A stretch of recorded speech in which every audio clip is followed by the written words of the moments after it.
morning everybody. This is the video for the theorem on this parallelogram, areas of parallelograms. You have already learned from theorem number 1 to 10. Now I am just showing you another two very important theorem, that is number 11 and number 12. It will be the whole theorem on this chapter. Now see, we are going to start this one. Number 11. It is actually asks for, that is the area of trapezium. We have to find out the area of trapezium. This is very important. Why? Because so many places we have to just find out the area of a trapezium or trapezoid, any area. See here, we have to just prove that the trapezium, area of trapezium, it will be half into their parallel, sum of their parallel sides and the distance between these two lines, that is parallel lines. This is ABCD with a trapezium. Now you need to understand what is actually trapezium. I am just giving you some details of this trapezium also.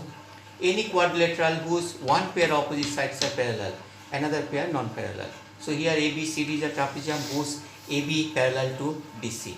We need to prove the area is actually half into the sum of these two parallel sides into their perpendicular height or the height between these two parallel lines. Now construction part is draw AL on BCD, just produced at, and it is just intersect at L, and join AC. This is AC is the diagonal of this trapezium. So prove. Now area of trapezium, it can be divided into two parts. See, this area of ABCD equal to area of triangle ABC plus triangle ACD. Now we know that is the area of triangle equal to half base into height. So area of ABC, this is the base, this is the height. Area of ABC will be half AB into CM. This is half AB into CM, area of this.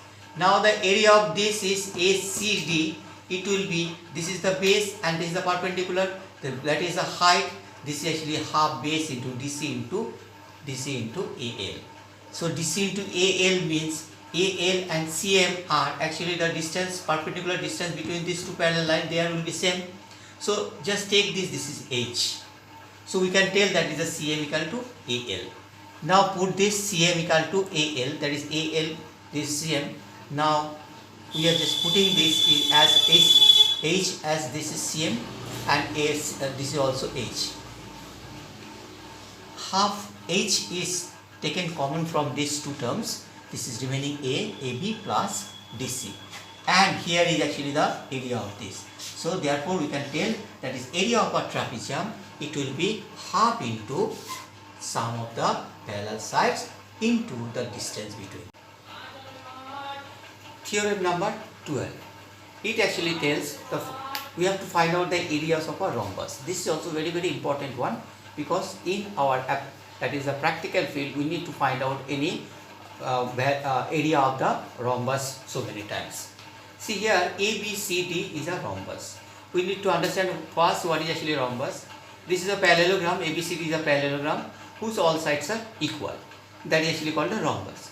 And we know that is as per the definition, these diagonals of a rhombus bisect each other at 90 degrees.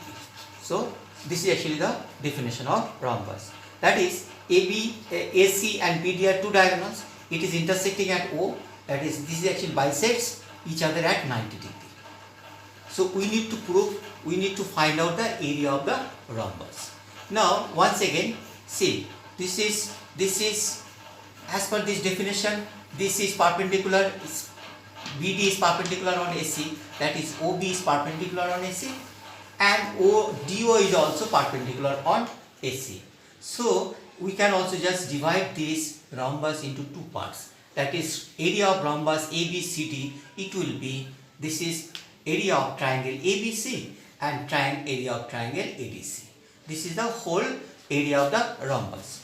Now we know that is area of ABC. Here ABC, BO is perpendicular on AC. So this is the base, this is the height. Area of ABC, it will be half into base into height, that is AC into OB. In this way, this area of ACD, it will be also half base, that is AC into DO. Now from these two we can also just get common half AC, and it is remaining BO plus OD, that is this is BO plus OD is actually BD. We can put this this is BD, that is the area has come half into AC into BD. This is thus the area of a rhombus. It will be the product of the diagonals AC and BD. This is the area of the rhombus. So students, we have already finished the whole theorem on the chapter, that is area of the parallelograms and the area of the triangles. So go through all the theorems. If you are confident with the theorem, you could understand the theorem better way, you can solve any kind of problem within this chapter and try to solve. We shall just, in our next video, we shall solve some, that is the what problem or the problems in from the exercise. Thank you very much.